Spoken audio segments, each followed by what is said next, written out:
Morning dear student, as I have told you that in the next video I come with solution of your question third and fifth.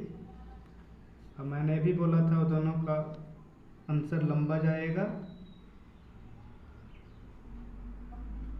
चलिए तो third question है आपका, What do you think the term unity in diversity is an appropriate term to describe India?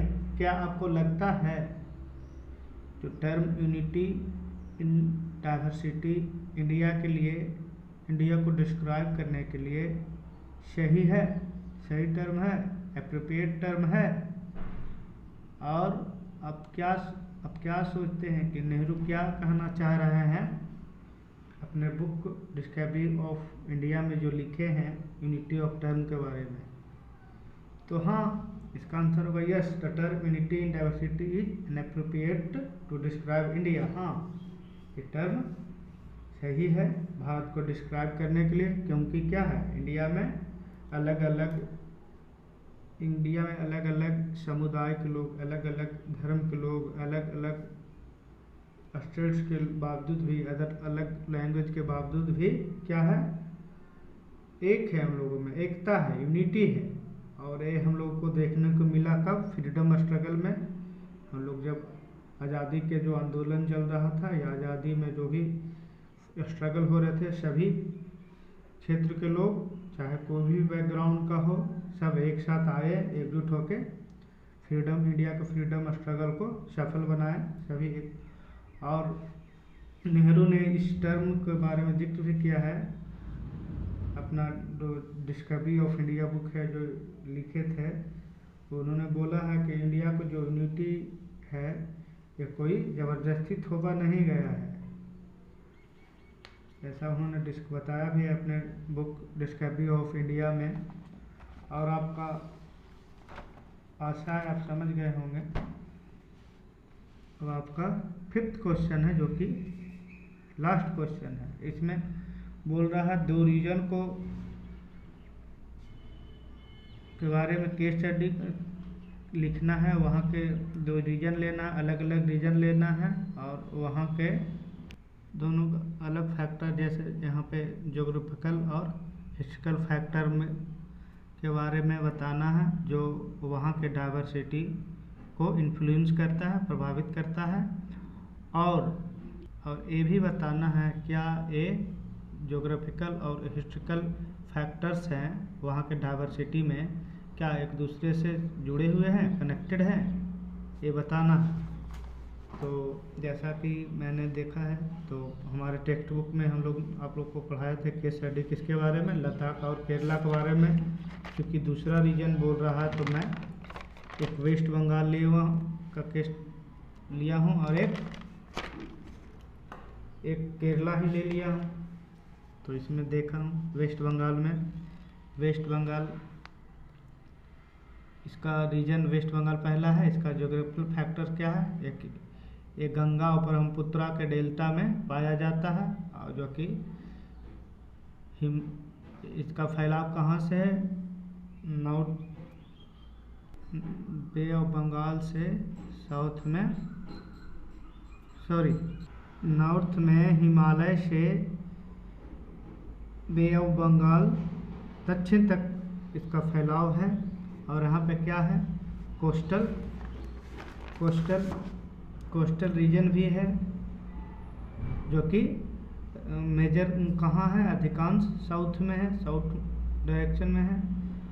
और यहाँ पे क्या है, सुंदरवन है, सुंदरवन जंगल यही है, जो कि एक प्रमुख लैंडमार्क है गंगा डेल्टा पे। अब इसका हिस्ट्रिकल फैक्टर के बारे में चर्चा देखिए, ये क्या है, इसका क्लोज रिलेशनशिप है ज्योग्राफिकल फैक्टर से। क्यों? क्योंकि यहाँ जो अधिकांश जनसंख्या यहाँ के लोग हैं जो कृषि पे डिपेंड रहते हैं, और जो कि मेनली यहाँ प्रमुख फसल क्या होता है, राइस होता है। क्योंकि यहाँ पे क्या होता है, फर्टाइल लैंड है, फर्टाइल लैंड होता है। क्यों फर्टाइल लैंड होता है? क्योंकि यहाँ पे कोस्टल रीजन है। तो ये हो गया, इससे फैक्टर कनेक्टेड है ना, तो कनेक्शन तो है दोनों में। यहाँ के factor like historical and geographical.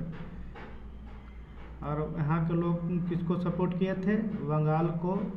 Bangladesh को भी सपोर्ट किए थे उसका युद्ध में। और यहाँ का प्रमुख फेस्टिवल कौन है? दुर्गा पूजा है हिंदू का और ईद है मुस्लिम का, क्योंकि दोनों समुदाय यहाँ रहते हैं। दोनों समुदाय द्वारा सेलिब्रेट किया जाता है। दुर्गा पूजा है जो हिंदू द्वारा और मुस्लिम द्वारा ईद।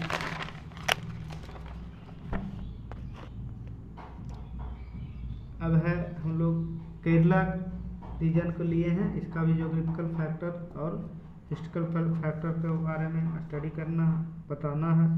तो किसके बीच में सिचुएटेड है? लक्षद्वीप के बीच में और वेस्टर्न घाट के बीच में है, इसका सिचुएटेड है। और एक इसका है, यहाँ पे वेट क्लाइमेट होता है क्योंकि यहाँ पे सीजनली रेनफॉल हैवी भारी मात्रा में वर्षा होता है, इसीलिए यहाँ का क्लाइमेट क्या है? वेट है। और यहाँ जो वेस्टर्न कोस्टल बेल्ट है जो ईस्टर्न कोस्टल बेल्ट से क्या है रिलेटिव, थोड़ा फ्लैट समतल। तो वेस्टर्न का जो कोस्ट है वो समतल ज़्यादा है, किससे ज़्यादा समतल है? ये ईस्टर्न रीजन से। और यहाँ पे इसीलिए क्या है, क्योंकि यहाँ पे सीजनली हैवी राउंडफॉल होता है, तो बहुत सारा लेक्स और कैनल है। अब है हिस्ट्रिकल फैक्ट। तो यहाँ पे क्या है,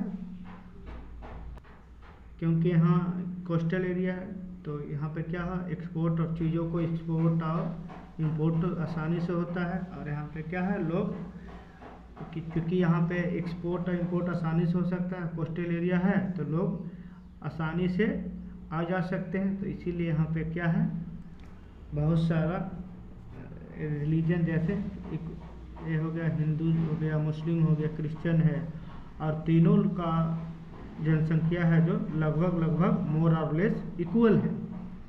और यहाँ पे फेस्टिवल जैसे ओणम ईद सेलिब्रेट किया जाता है।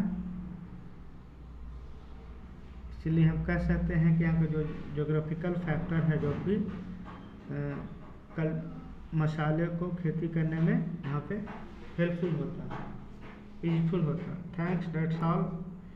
Now your first chapter of civics is finished and hope I will do fair copy। आप लोग फेयर कॉपी अब कर लीजिएगा अभी से ही। थैंक्स।